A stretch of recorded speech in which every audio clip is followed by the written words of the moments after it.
আমিরা মজলিস আল্লামা মামুনুল হক, বক্তব্য রাখবেন আল্লামা মামুনুল হক।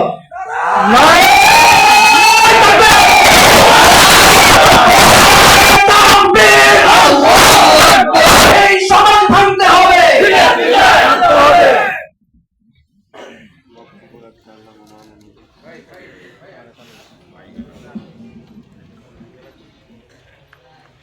السلام عليكم ورحمة الله. وعليكم السلام وعليكم السلام. الحمد لله رب العالمين والصلاة والسلام على سيد الأنبياء والمرسلين وعلى آله বক্তব্য রাখছেন শেখুল হাদিস ইবনে শেখুল হাদিস আমিরে মজলিস আল্লামা মামুনুল হক। من الشيطان الرجيم. بسم الله الرحمن الرحيم. ألف لام ميم أحسب الناس أن يتركوا أن يقولوا آمنا وهم لا يفتنون. صدق الله العظيم.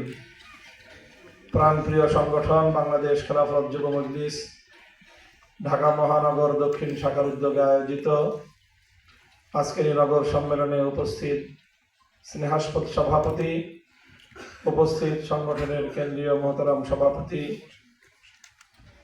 উপস্থিত বাংলাদেশ খেলাফত মজলিস, যুব মজলিস, ছাত্র মজলিস, শ্রমিক মজলিসের কেন্দ্রীয় ও মহানগরী পর্যায়ের দায়িত্বশীল ও বাংলাদেশ খেলাফত যুব মজলিস ঢাকা মহানগর দক্ষিণের কর্মী ও সমর্থক ভাইয়েরা,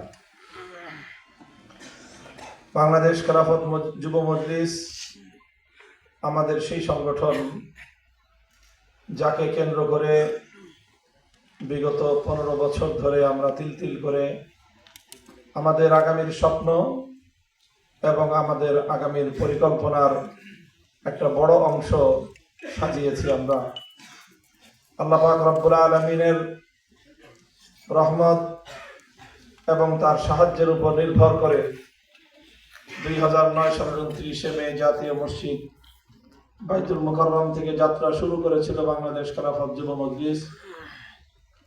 দীর্ঘ একটা যুগ আমরা একভাবে পথ পাড়ি দিয়ে অবশেষে আমরা আমাদের মূল মোহনা বাংলাদেশ খেলাফত মজলিসের সাথে এসে একীভূত হয়েছে। বর্তমানে সারা দেশব্যাপী বাংলাদেশ খেলাফত মজলিসের প্রতি গণমানুষের একটা ব্যাপক উৎসাহ, সর্বস্তরের মানুষের বাংলাদেশ খেলাফত মজলিসে যোগদানের অভূতপূর্ব ঘটনাগুলো আমরা নিজেরাই প্রত্যক্ষ করছি। দেশের প্রায় প্রতিটি জেলায় জেলায় বাংলাদেশ খেলাফত মজলিসের ডাকে যেই সকল মাঠ পর্যায়ের বড় বড় প্রোগ্রাম এবং তাদের বিপুল গণমানুষের সমাগম, এতে আমরা আশাবাদী যে আগামীতে বাংলাদেশ খেলাফত মজলিস ভিত্তিক শক্তিমান সংগঠনে পরিণত হবে ইনশাআল্লাহ। তবে এই ক্ষেত্রে আমি যে বিষয়টি নিয়ে উদ্বিগ্ন সেটি হলো সারা দেশব্যাপী সাধারণ মানুষের মধ্যে বাংলাদেশ খেলাফত মজলিসের প্রতি যে পরিমাণ উৎসাহ উদ্দীপনা, যে বিপুল পরিমাণ মানুষ বাংলাদেশ খেলাফত মজলিসে যোগদান করছে, সেইভাবে তারা সকলেই সুন্দর সুশৃঙ্খল নিয়মতান্ত্রিকতার আওতায় এসে নিয়মিত সাংগঠনিক কার্যক্রম পরিচালনা করা এবং নিয়মিত কর্মসূচির মাধ্যমে তৃণমূল পর্যায় পর্যন্ত সক্রিয়তার যেই নেটওয়ার্ক, সেটা কর্মসূচিগুলোতে তারা আগ্রহ বোধ করে।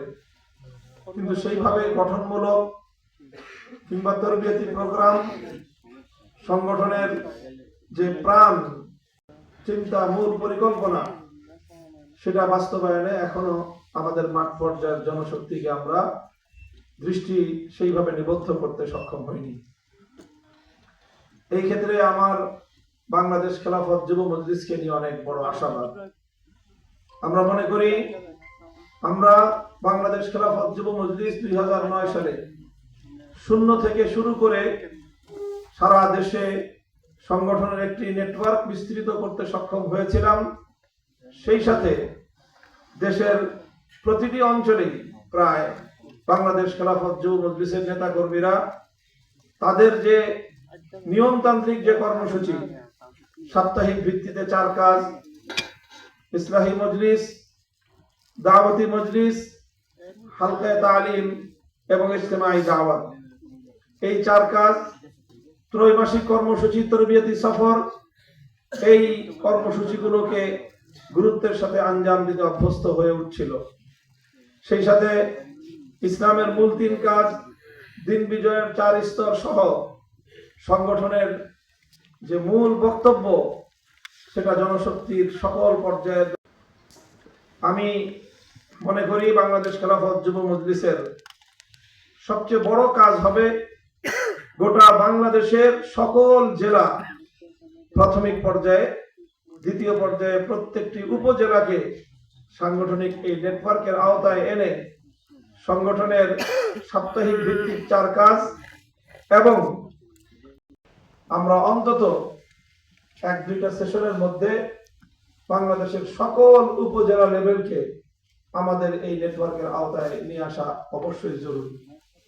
সেই সাথে সংগঠনের সকল জনশক্তি, 100 ভাগের মধ্যে 100 ভাগ জনশক্তি তারা বাইতুল মালের ইয়ানাত মাসে মাসে পরিশোধ করার যে তাদের বাধ্যবাধকতা, কমিটমেন্ট, এটার উপর সকল জনশক্তিকে তুলে আনতে হবে।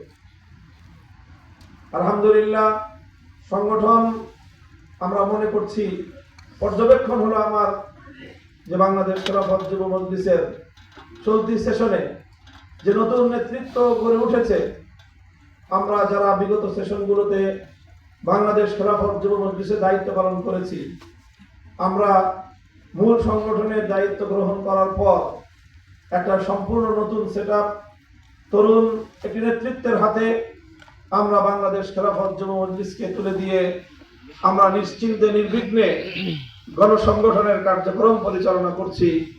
কিন্তু আমাদের আশাবাদ